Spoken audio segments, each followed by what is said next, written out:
At dahil tag-init na naman, tara gagawa tayo ng ice candy. Ito ay langka flavor.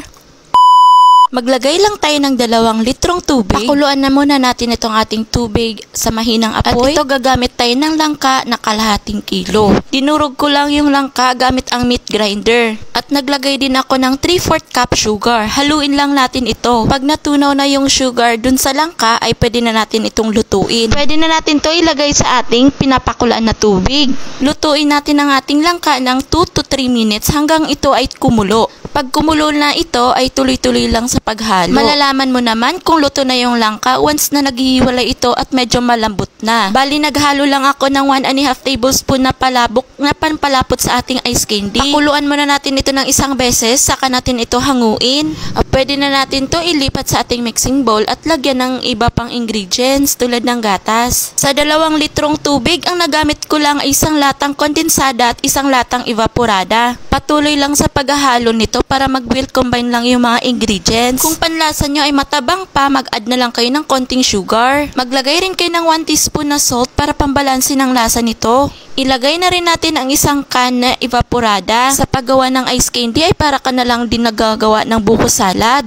Ang nakakaiba lang nito ay dapat lutuin muna natin itong pangpalapot ng ating ice candy. Iyon kasi yung pinaka main ingredients ng ating ice candy. Isang paraan lang ang natutunan ko sa paggawa ng ice candy ay ang gumamit talaga ng palabok instead ng cornstarch. May isang paraan din naman ang paggawa ng ice candy na hindi niluluto. Pag gusto mo yung ice candy ay pang personal lamang, ang gamitin mo na lang ay all-purpose cream at wag mo na lang lutuin, haluin mo na lang lahat ng ingredients. At dahil matabang pa siya sa panlasa ko, maglagay na lang tayo ng 1/2 cup of sugar. Medyo dagdagan na natin ng konting tamis para naman hindi siya masyadong matabang once na ito ay mag-yelo na. Tuloy-tuloy lang sa paghalo hanggang ito ay matunaw.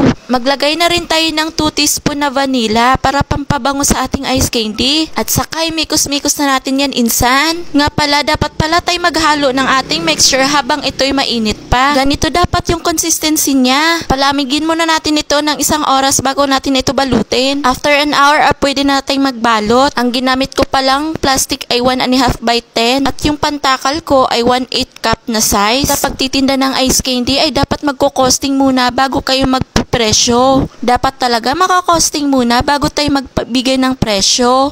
Mahirap na kasi ngayon sa sobrang mahal lang ng ingredients, hindi na pwedeng imikos-mikos na muna natin ang ating presyo. Para naman sa pagbalot ng ice candy, huwag naman sobrang puno para naman maitali pa natin ito. Sa ating recipe ngayon ay nakakagawa tayo ng 50 pieces. Mabenta ito lalo-lalo na papalapit na naman yung summer. At nga pala, kaya pala sobrang tingkad ng ating kulay ng ating ice candy dahil naglagay ako ng konting food coloring. Kaya sa mga nagbabalak dyan magtitinda ng ice candy ngayong summer ay sundin nyo lang ating recipe at ingredients para ma-achieve nyo ang ating creamy ice candy. At syempre huwag kalimutan i-like at i-share ang ating video para malaman natin kung saan umabot ang ating video na ito. Maraming salamat sa panonood!